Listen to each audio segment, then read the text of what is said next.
And welcome. We're just getting started.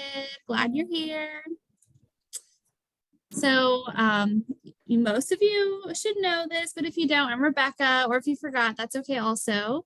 And I'm super excited to get into some of the content today of level 2. This is the informational session, and it's been since 2019 since we offered this. So I'm particularly energized because a lot of people have reached out about it, and just I'm excited to meet the request and respond to the desire to continue this learning and to continue this space, the implementation, learning from each other, diving into these really core questions that I'm really glad that we can offer that space.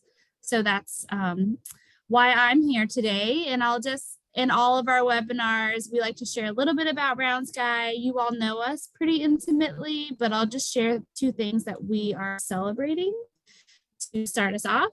So this year is our 10th anniversary, and part of that is updating some of our training videos, creating new videos for level 2. Like I said, it's been a while since we did level 2, so we have so much energy around what we've learned over the last few years and times that we've run it, and also updating and printing the Collab cards. So if you are excited about paper, real physical cards, let us know and keep an eye out for that. And we're also celebrating about 136 participants that have gone through level 1 now, which feels super meaningful and also important to acknowledge this, and that those learnings have also been spread in implicit and explicit ways in many, many spaces. I hear people all the time using the language that we use, I've never met, and that feels really energizing to me. So thanks for doing that with us. And as you know, we're recording this session. I'm getting into a little bit of logistics, and we're hoping to make this a pretty interactive space. Put your questions in the chat box, tell us your thoughts as we go, let us know what you want to know, and we'll make this yours as much as we can. And if you're having tech issues, chat us. If you're on your phone, just unmute and let us know so we make sure that you're able to participate. And we have an hour and 15 minutes together total, which is 2:15 Central Time, 3:15 Eastern. And then the other math, it's in about an hour and 10 minutes from now. And the agenda for today is we're going to do some introductions, some cross-cohort connecting, get into the details of level 2, really focusing on some of the content and each of the modules, especially the 7 conversations. And then have some time to talk about what's your Collab implementation environment right now, what's happening, what's your dreams, what's going well, what's not, and then get into some of the details, logistics, all the kind of nitty gritty of level 2, and then lots of time for questions to be answered or things that you want to cover. So with that, now that you have kind of the flow for today, I'm going to pass it to Daniel to help us get a little bit more grounded. Yeah, super. Thanks, folks. Thanks, Rebecca. So as we usually do these days, just kind of a little bit of a somatic arrival, right? Like, how do we ground and arrive in our bodies to be present with each other and with this information that's coming our way, etc. So yeah, my invitation, like my favorite little grounding practice right now is just to feel my feet on the ground. It's just that sense of the little bit of compression of the weight of my legs pushing my feet down to the ground, and gravity kind of holding me in contact with the earth. And so I just invite, if it's good for you, you know what your body likes to arrive and be grounded and present. But that's an invitation. Close your eyes or keep them open and just kind of soft gaze and feeling feet on the ground.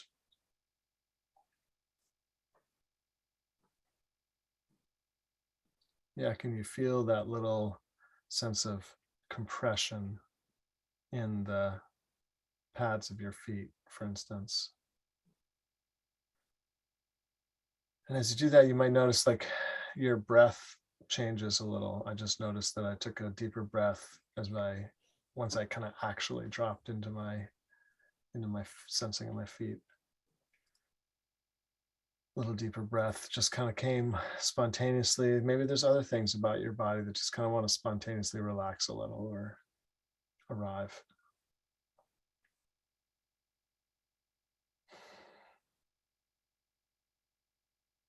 And from there, just bringing yourself back to your space that you're in, just this orienting to our place in the world. Like, where am I? Oh, here I am at my desk. I've got these things sitting here, some little sticky notes, and this bright colored orange pencil sitting on my window ledge. Maybe what's around you? What do you see in your environment? What's just lets you say, okay, right, here I am. I'm here. And then, of course, back to each other, like, oh, here we are. Oh, cool. Like, look, there's some faces or some photographs or just there's indications of, oh, there's other people here. Who's here? Oh, look, who's here? This is great. And with that, let's count ourselves present. Thanks. Nice. Thanks, Daniel. And we're going to continue on with some intros, and I'll start and then we'll get into some pairs, some breakouts. And so Rebecca, she, hers are my pronouns. And you all maybe know that my role is generally communications. And in this process, I've also been supporting some of the coordination and updating of our materials. And I'll also be holding much of the process for those who want to take this course, the interview process, and supporting people and seeing, is this the right fit for them? And that's really my role in this process, and any support I can offer, I'm happy to do so. And I'll stop there, I'll pass it to Cecile. Hey all. It's great to see each of you. I'm Cecile, one of the co-founders of Round Sky and an instructor and the author of Collab, or the convener of Collab might be a better word. And my pronouns are she, her, and I'll just briefly share that I've been honored and energized to spend the last few months really integrating the feedback we've received over the last several years and creating the newest Collab 3.0, a jump up from Collab 2.0. As Rebecca mentioned, and we're also getting a new educational platform under our belt, which I'm really excited and hopeful that will make the content easier to absorb and access and keep coming back to as you need it. And we're also producing a ton of videos on all the learning modules. So I'm really excited to go on this level 2 learning journey with all of you and bring more shared power to our world. Wonderful. Thanks, Cecile. I think I'm up next. So Daniel, he, him pronouns. Some of you, and most of you I've met, I think, but I'm one of the instructors here at Round Sky, also one of the co-founders. And I've been doing a lot of instruction lately with jumping back into teaching the level 1 training a bunch in the last year, and after a couple of years of not doing that. And it's just been really fantastic to, I think the thing that makes this work so worth it in a sense is the people and the opportunity to connect with each of you and to see you all connecting with each other in meaningful ways. And that's been really rich. And I always like to throw in like a little personal aside, which is like, I'm so glad that I'm able to dance in public again, like with groups, like the pandemic is like faded enough. We figured out enough protocols to be able to get back to like dance practices and stuff like that. And I just wanted to share my joy for rejoining the world in a certain way in the last few months. Yeah, that's me.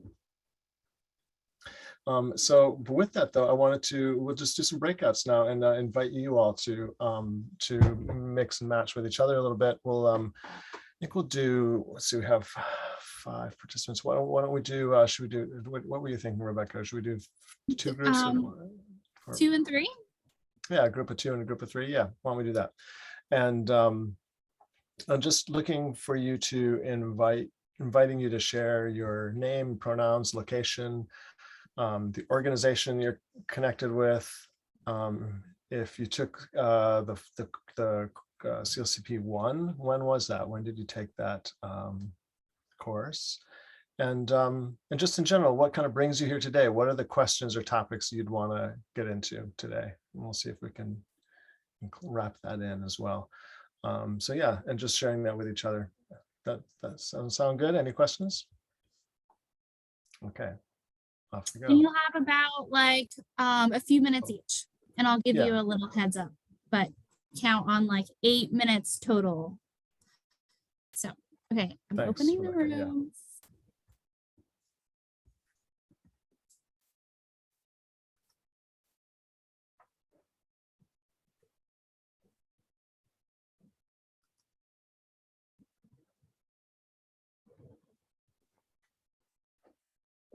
Welcome back.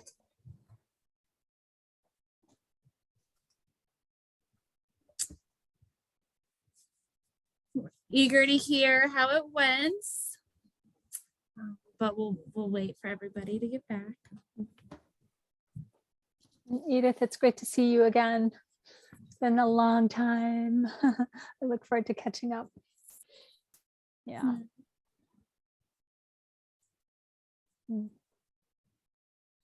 Nice. Welcome back, everybody. Yeah, so I'm so curious, like what kind of came out of that. I'd love to, particularly the kind of the questions, any kind of key questions or topics that you wanted to address, and maybe shouting some of those out loud, not shouting, but like speaking up, and or typing them in the chat so we can kind of just hear those and kind of move forward. Yeah, just how was that, and what kind of key questions emerged? Anyone want to jump in? I just want to share Tama, she, her, and I was in Breakout with Nathan. I'm really excited to learn about the work that Nathan is doing in Maine. He's with the Nature-Based Education Consortium, and their work is to give power to the voice of youth in a way that decision-making is, really not over driven by the voice of the elders. So I'm just excited to learn more about what they do. Nice. Thanks for that shout out to Ma. Thanks, Nathan, for being here and speaking it, sharing it. And yeah, Razia? This is Razia. Hey, everyone.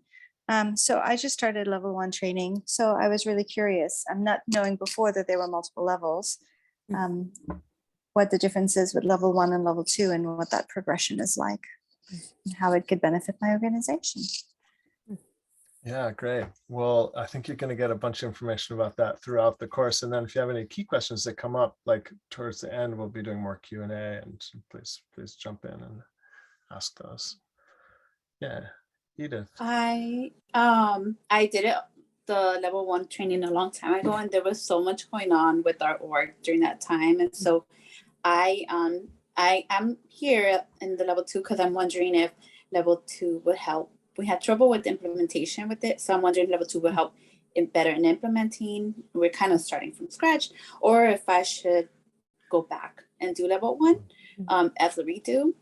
So yeah, I think it was 2018, 2019, but there was a lot going on with our org just around that time too. So I want to come here just to see what would be the best outcome for the org as we're like rebuilding and restarting. That's great. We have had people who've decided to take level 1 again and got a lot out of it and felt like it really helped them kind of like solidify what they had learned. So that's certainly a possibility. And yeah, and again, like I was just saying to Razia, like, well, let's see as we go through, like what comes out for you about level 2 and whether you feel like it'd be useful. Yeah, wonderful. I'll share too that both Tama and I really connected around some enthusiasm for how concrete the different tools were, and being able to implement within in meetings to balance power, make them run more efficiently, share voice, and mentioned the some excitement about the 7 conversations, the integrative consent decision making, and the living agenda. Yeah, great. Thanks, Nathan. Yeah, tools. I mean, that's really kind of like it's really our like claim to fame, right? It's like to collect these really like concrete, doable, actionable, like little like protocols, for like, okay, if you want to do this, try that, kind of thing. And so there's a lot of that in level 2, and level 1 and level 2. And so I'll be curious to hear what you think as we go through. Anyone else want to jump in with any more comments now? Otherwise, that sounds great. I think we'll be diving into all this. Maybe the person on the phone, if you can't see everyone, but everyone has spoken, but if just want to invite you to share. Hi, this is Nigel. Hey, Nigel. From the Pecan Milk Co-op. Hi, I am in Atlanta. I did the level 1 training last year. Some of the topics I mentioned wanting to learn about included definitely conflict resolution and providing feedback. Yeah, good. Yeah, that's cool. And those are things that do come out in level 2 specifically, much more than in level 1, where they aren't really addressed like specifically at all. They're just, we could just give placeholders for those kinds of things in level 1, and level 2 is where we get into it. So yeah, I'll be curious to hear what you think as we talk about that as we go through. Thanks for showing up, Nigel. That's great. I didn't know it was you. That's awesome. Okay. Well, let's move on then. Who's got the next section? Is that you, Cecile? You take That this away is from here? me. Yeah, it's wonderful to meet some of you folks newly and revisit this territory of shared power with you all. And I wanted to start with a sort of a broad overview of what level 2 focuses on. And really, it's intended to support the increase of shared power through the practice of the 7 conversations. So in a sense, it's really simple. More shared power through the vehicle of the 7 conversations. And in the course, we'll be sharing both the details of the practices and the tracking tools, lots of examples, along with a theory that supports them. And then that will be practiced either in your level 2 trios, because we're going to have small groups of 3 that are practice teams. And you can also take that into your team then very specifically to come back with questions and comments so that your organization and the whole cohort can learn from the experience of putting these practices into action.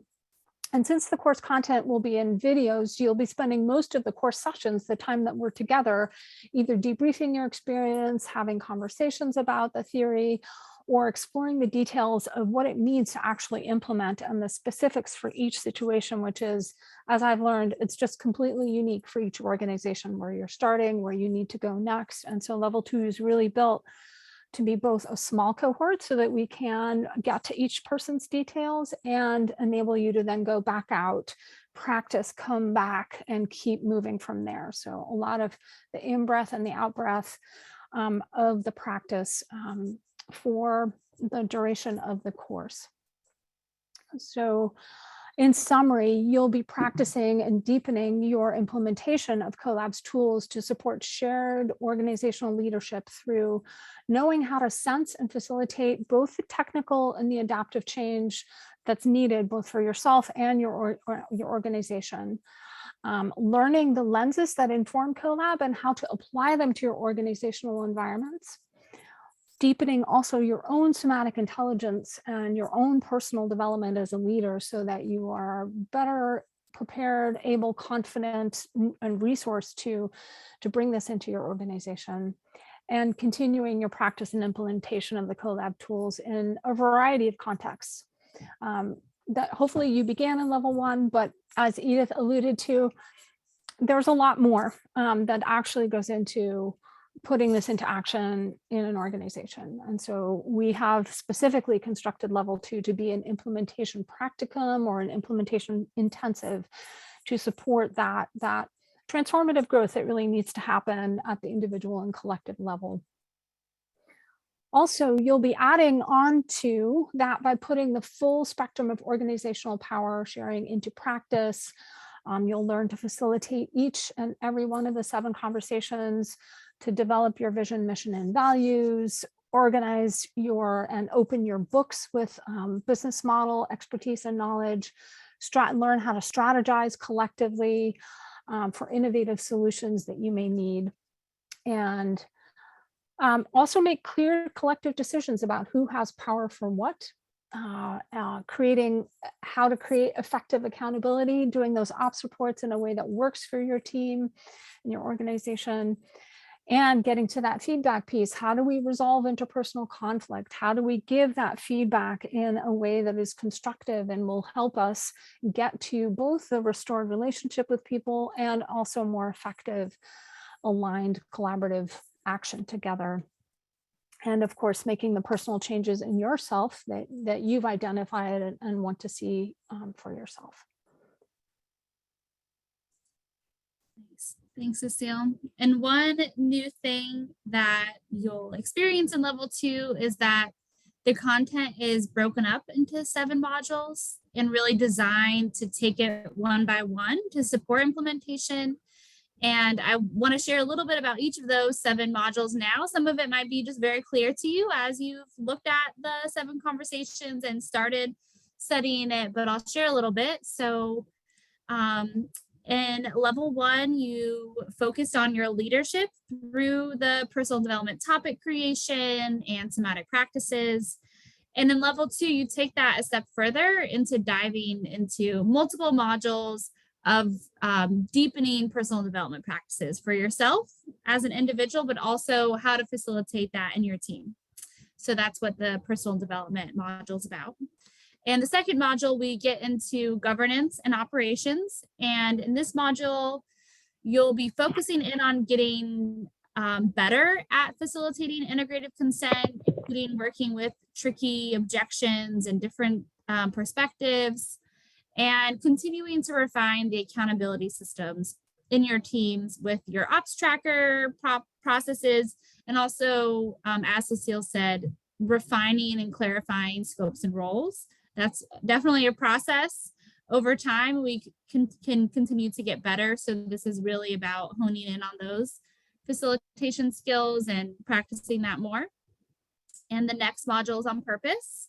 And this is, we define that as vision, mission, and values. So this is facilitating your team through a purpose conversation, whether that's revisiting what you already have, maybe it needs to be updated. A lot has changed in our teams, even in the last 2 years. Maybe purpose has shifted for people, or creating a new one depending on where your team is. So you'll get a sense for both. And this could also be about the scopes, creating a purpose for a scope. So lots of different ways of thinking about how to implement that. And the fourth module is business model. And this really takes you through multiple processes to support a collective, agile, and financially sustainable business model as defined by your team. So taking you through different processes to support your team to figure out how you go from here where you are, and to move that as you need to and experiment. And the fifth module is on facilitating the interpersonal conversation. And in level 2, you'll learn about both nurturing your team's cohesion while also addressing the tensions and challenges as they arrive, a process for supporting that and learning from each other as you go through that as well. And the sixth one is about strategy, going through a process, facilitating the strategy process, which really involves collective prioritization. And that then connects to your business model, and it also connects to your ops tracker. It's how you create a workable plan for yourself and not spread yourself too thin, or how you can. It can be used as a tool, not always, right? We're always learning what we can handle as people and what makes sense. And the seventh module is focused on wrapping up everything you've learned, sorting out what to do with tensions that require multiple conversations, and just figuring out what's your next step in your learning. So the last module is really putting it all together and sorting it out for yourself. And as Cecile said, level 2 really provides you with the space to practice implementation, and where you get to take everything you've learned in level 1 and level 2 and embed those practices in your facilitation toolkit, and to support your organization's ongoing for whatever situation comes up as it happens. And our hope is that through each of the modules in level 2, you'll have a better ability to recognize what your team's tensions are. Sometimes we have a tension and it can be unclear, especially at first, like what's going to solve, what's the right process for the tension. So you'll get better at recognizing what of the 7 conversations can be helpful for that person's sensing of what's not working. And there's also short and full versions of each of these practices. So you'll learn both based on what's most relevant for your team. You're muted, Cecile.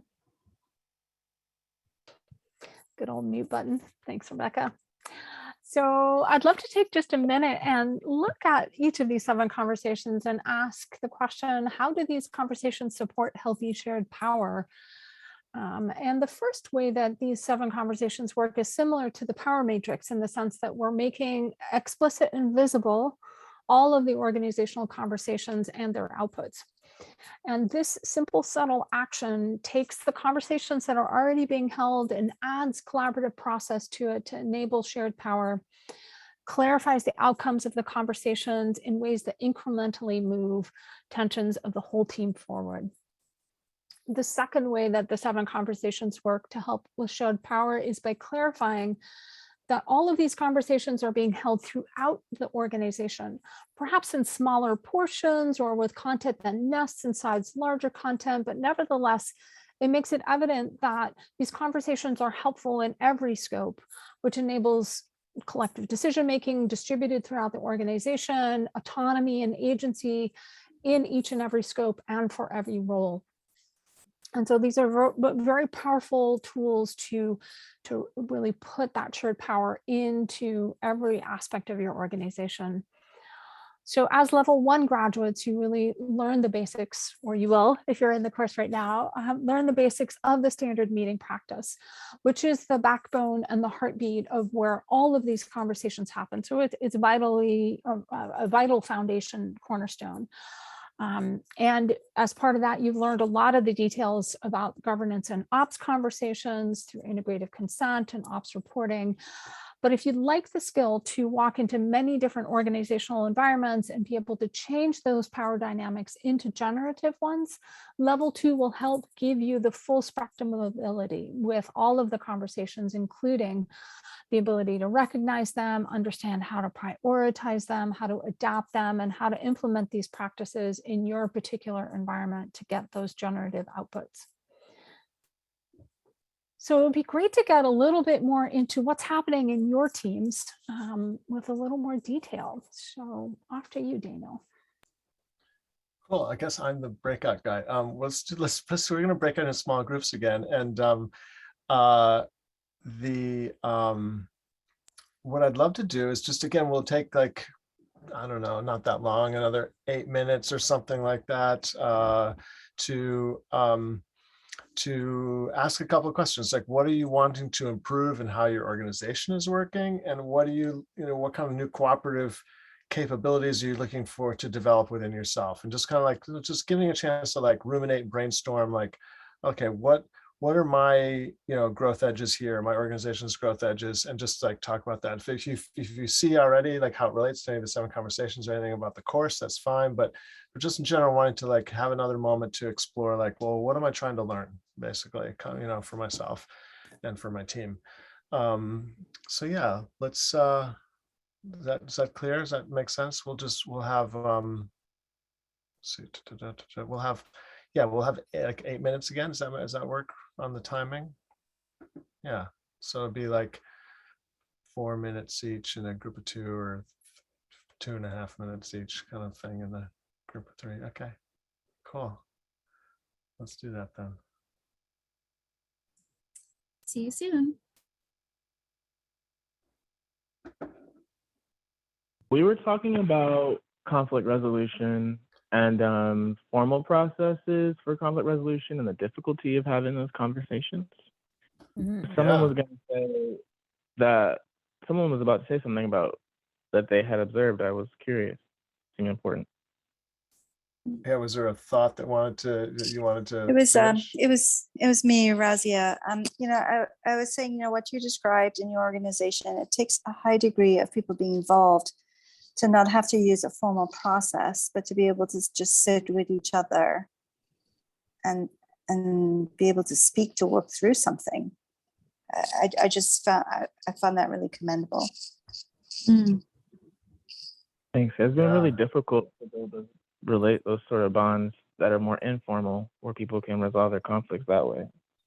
Yeah, it's true. It takes a lot of work in my experience. And one of the things that I love about the interpersonal tension clearing practice and the personal development practice is that they give us kind of like dojos, like imagine a martial arts practice where you can go in and use a tool that helps you put yourself in another person's shoes and really get where they're coming from and not respond defensively, and to just stop with the empathy and give that space to develop in both people the capacity to recognize that empathy is vital to resolving conflict, and that not only being able to empathize, but also to let that empathy in. So it's a two-way street, which kind of like muscles you can build up through a formal practice, and then it becomes much more available to you in the moment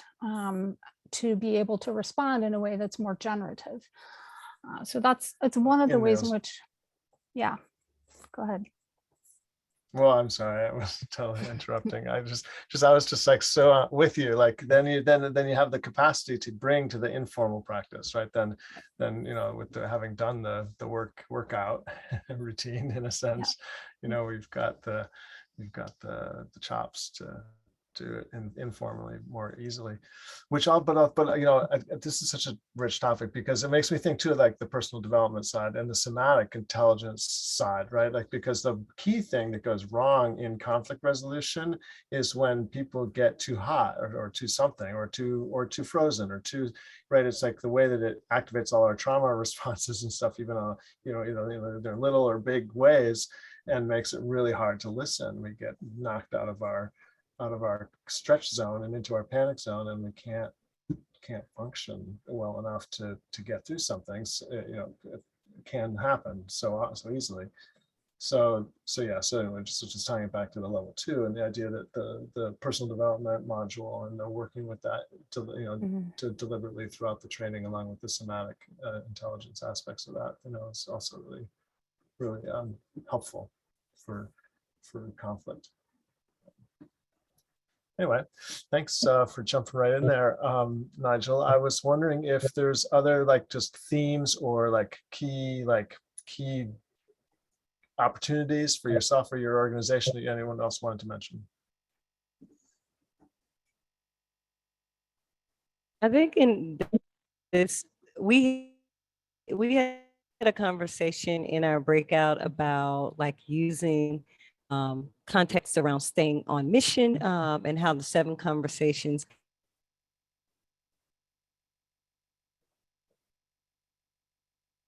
Well, tomorrow we lost you a bit there.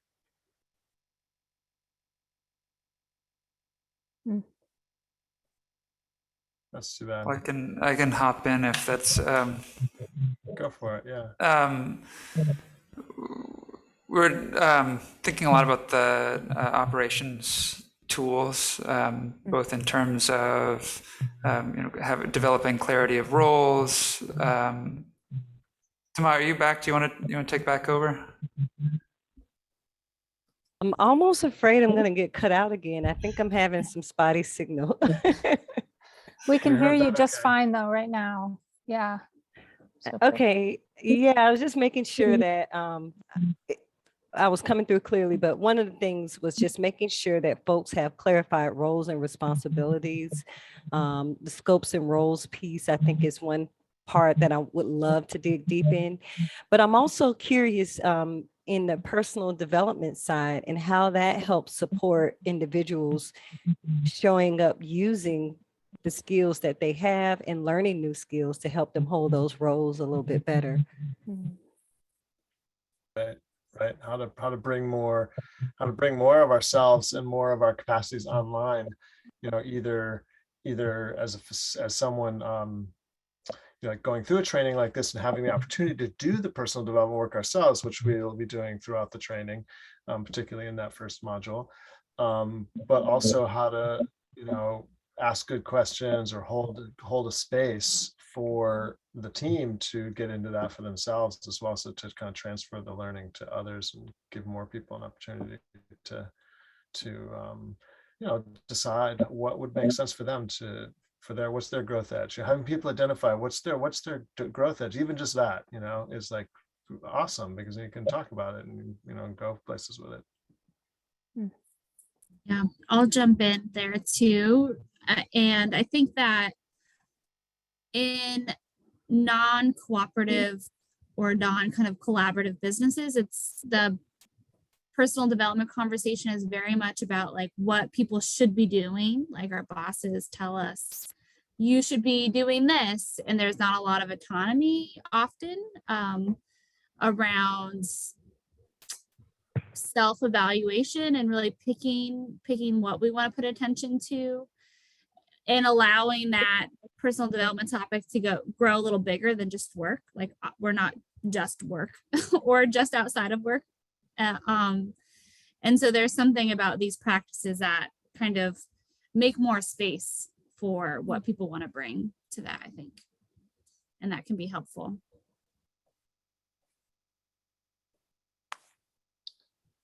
yeah, I guess I would just add to that a little bit and saying that the feedback process and in Collab also gives us an opportunity to surface what our colleagues are experiencing from us and what they would like, what they would think would be helpful. And so we get this opportunity to not just surface from within, but also to really consider what's coming back to me from my colleagues that is important to them. And we can factor that into our personal development ideally as well. Yeah. What else is out there on your mind here? We've just got, just maybe another minute or two to just dive in at this level before we go into some more logistics about the trading and stuff like that. One of the things that I'm really excited about being able to bring into our work to address what is a really unique situation where we're like all volunteer network. People are there voluntarily, and we have very little, or have had in the past, very little leverage for accountability. So when people don't show up to meetings, when people don't do the work that is part of their role, we haven't felt like we have the power to say, like you can't do that, or else, or else what, or else, what do we have to say, or else.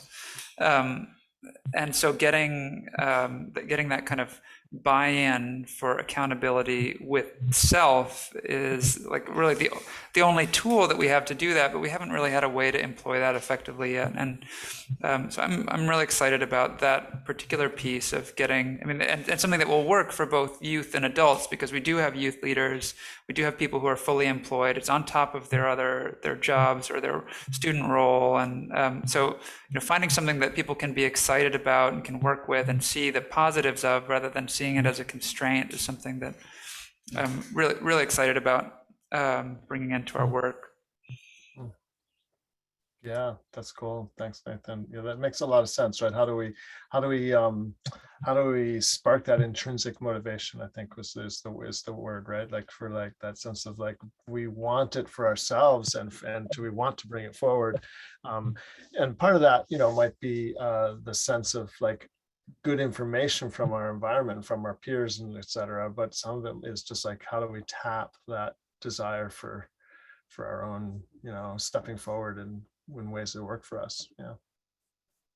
That's great. Yeah, one of the things I've seen really work in that regard is that the PD is held in these small groups. And because of that, we've developed these really strong bonds, or we can develop strong bonds with the people that we're doing this work with. And that in itself becomes this virtuous cycle of, I want to be seen and supported by these people, and I get to see and support other people. And that I've seen that generate internal like flame and motivation for people to have that space for that. Yeah, maybe we've got another questions if we still have time at the end. So maybe I'll just move on now to just getting into some of the logistics and stuff. Rebecca, why don't you take that away? Great. Well, rich discussion. It's really like we really covered so much in that moment about all these different aspects that really impact our work. So love the like richness of that in our work. Is just so complex. But I'll share a little bit about some of the details. So I'll start with some course dates. The level 2 application deadline is Friday, June 10th. And for those who are in the current cohort in level 1 that ends in July, we'll reach back out so you'll have an extra opportunity to apply. Although if you already know that this is what you want to do, you can certainly apply. But if you want to take some time, that's welcome. And then after you apply, you go through an interview with one of us, likely me, to make sure it's a good fit. Also get your questions answered, help you feel supported about taking this on. Also, like if there's a catch up you want to do, a review, that's also welcome. And then we're launching the level 2 cohort the week of September 12th. And that goes through 6-week modules, through 7 of them with some breaks. And so ends up being about 1 year long. And I'm going to change my slide, and I'll share these slides also for everybody to review later. So I'm showing on my screen right now a calendar of each of the modules and where they start, where the breaks are. And I can definitely share this out too. So you can see it starts the week of September 12th.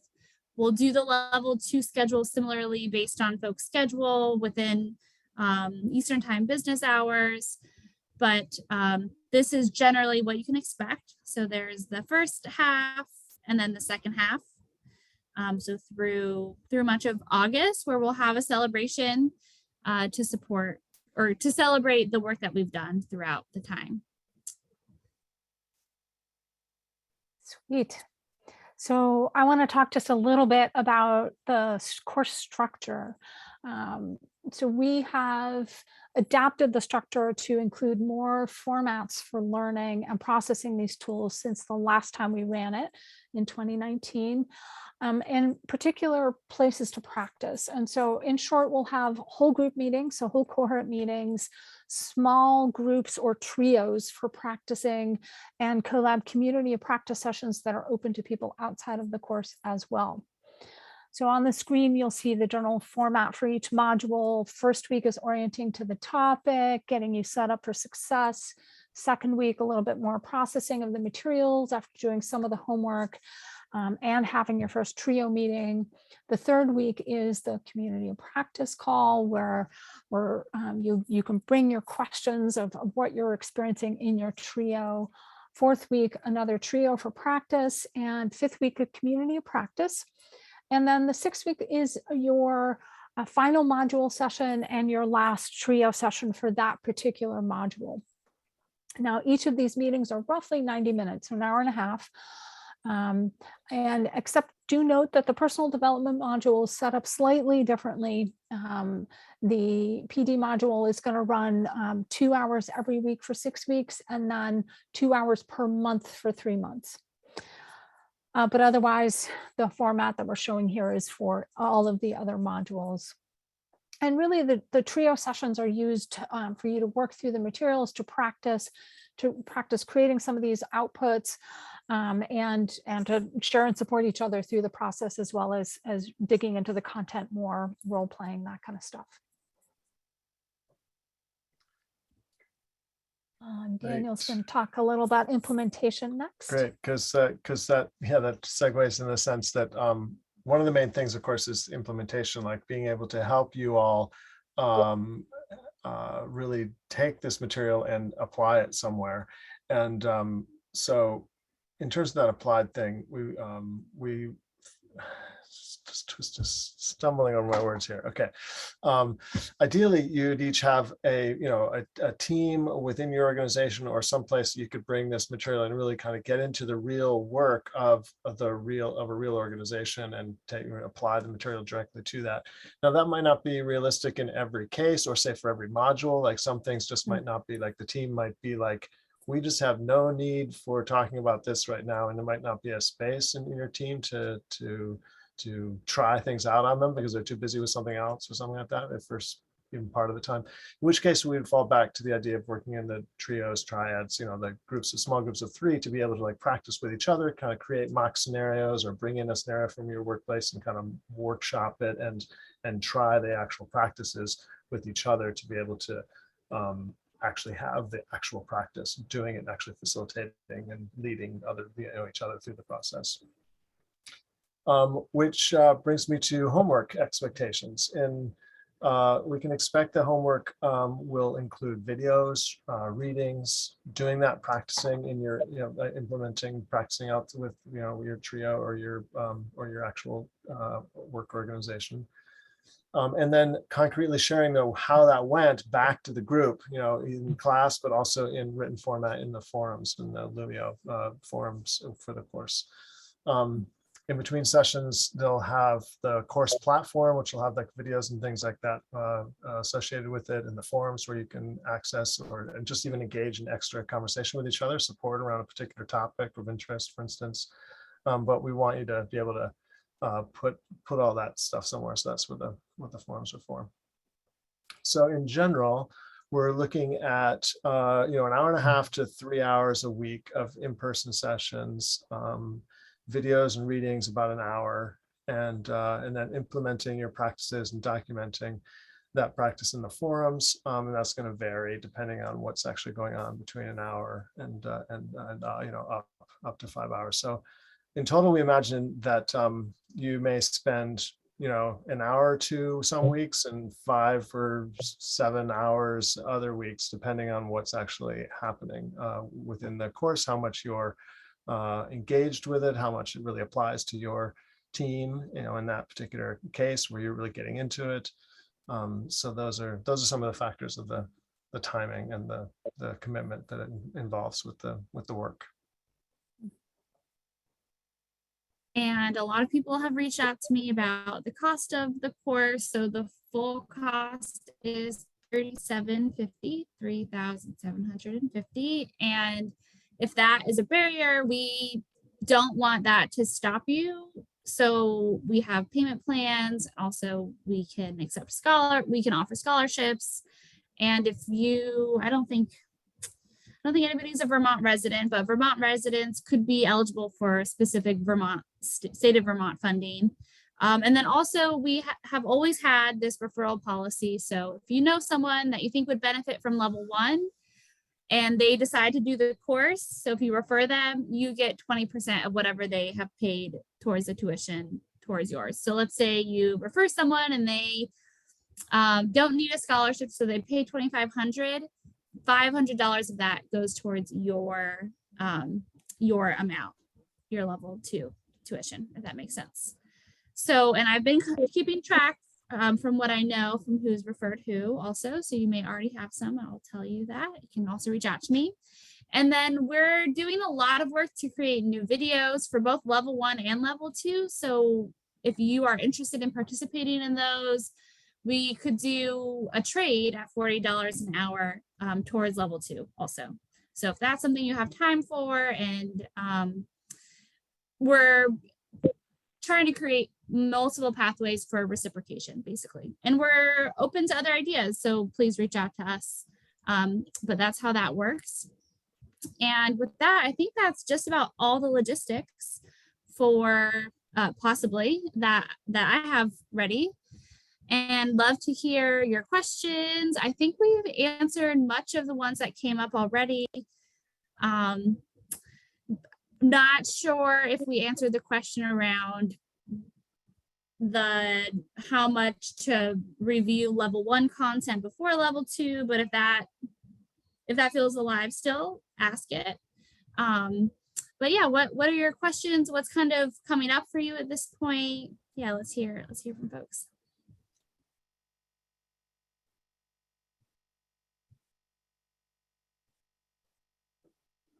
In chat box or mute. One that comes up for me, obviously 42 sessions is quite a lot over the year. And what's the, we have vacation, we have, host, working group meetings, there's legislative session, all of those things can come up and get in the way. How do you deal with those schedule conflicts? Good question. So our policy is that people, very similar to level 2, people can miss 2 out of 10 sessions. So we're kind of holding a similar process. So 80% of the sessions are required. They're all recorded, so folks can always review them. But so that kind of leads to around 1 session per module people can miss. And we want to work with people to support them if they need to miss more, if emergencies happen. I mean, so much can happen. And often maybe 1 whole month might need to be missed based on somebody's capacity. So we will work with people, but generally about 1 per module is what we're allowing for, if that makes sense.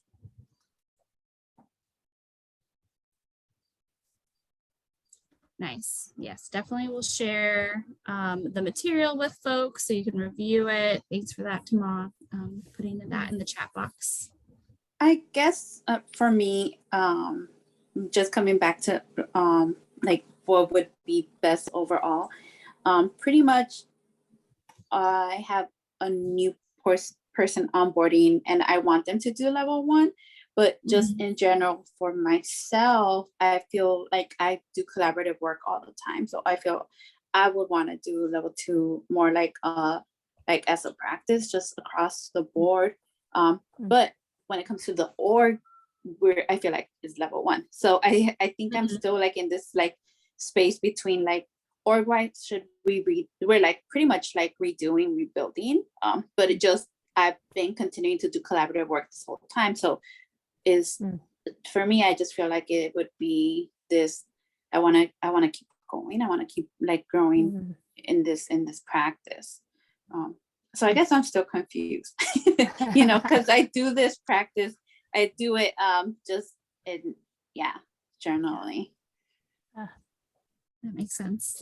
Yeah. I think I hear you ask, not Tama, I'm sorry, Edith. I think what I hear you asking is, you are at one level of practice, your organization is at another, and would taking level 2 support you with your organization that may be at a more like a level 1 level? And the short answer is definitely. And your ability to sort of get the support in level 2 to really meet your organization where it's at, I think you'll find really valuable. And I guess that's my short answer. Yeah. Actually, that's really helpful. Thank you. Yeah, and the sense that, like I was saying when I was talking about the application, like you might not try out all of the level 2 processes on your team. If they really don't need it and it's just going to be a distraction for them, then you can find other ways to practice that for yourself, and with them just stay focused on something a little more basic or something if that's necessary. But nonetheless, it would give you the learning environment and the peer support, frankly, like to be in process with to be a facilitator or implementer of this work. Yeah, I imagine that would be helpful. But yeah. One of the pieces of level 1, which we used to call guerrilla tactics, we've been shifting that to say implicit techniques.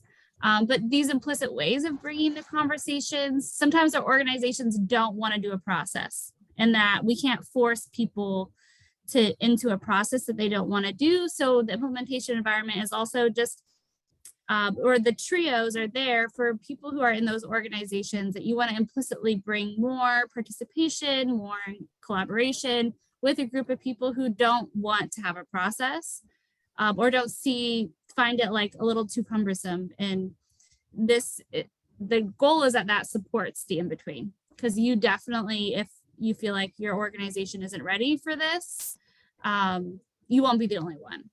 Like, I'm very certain of that. Yeah. Other questions folks have?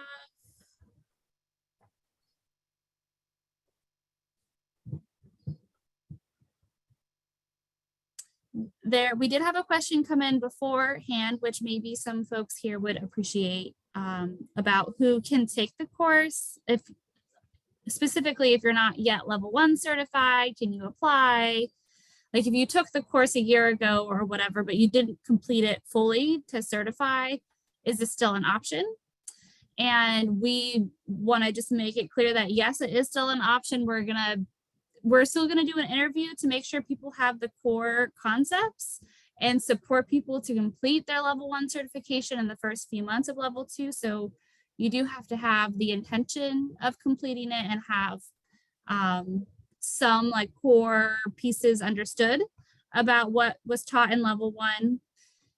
But it's not, we don't want that to be a barrier. Like, if you just haven't done your exam, but you did all the assignments, or just one thing's missing, we still want to support people. So reach out to us if that is the case. We are at time, but any lingering questions that people have before we move to a quick close? Or any comments? Great. Well, let's do like a quick 1 word each person, closing out, and we'll pass it. I'll start. Just like, super appreciative of you all. That was more than 1 word, but thank you for being here. And I will pass it to Nigel.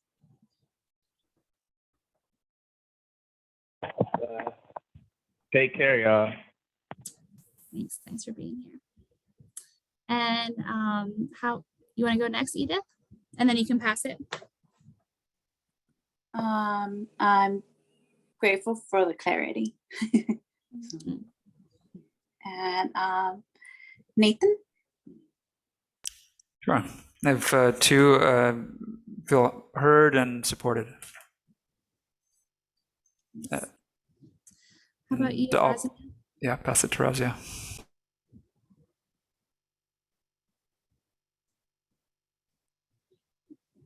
If you're around. You can also put it in the chat box if you're like not in the place to unmute. And how about you, Cecile? I'm feeling really appreciative and grateful to have this space to connect with all of you, and yeah, thank you. Thanks for being here. And you, Dan? I think I'm unmuted. Oh, you are. Oh, okay. I think I'm unmuted now. I just wanted to say very helpful and that I am grateful. Thank you. Thanks for being here. And yeah, yeah, I think grateful is the word. Just glad to have the opportunity just to dialogue a little bit and get into things, even just a bit. Just nice to be with you all. Nice. Well, again, thanks for being here. Have a good rest of your day. And we'll have another one June 1st. If you're like, oh, I want more, I want to hear this. Well, it'll be basically the same. But if you have more questions or you want to review it, you're welcome to join us again. All right. Thanks, everyone. Thanks a lot, everyone. All right. Yeah, Bye. bye-bye.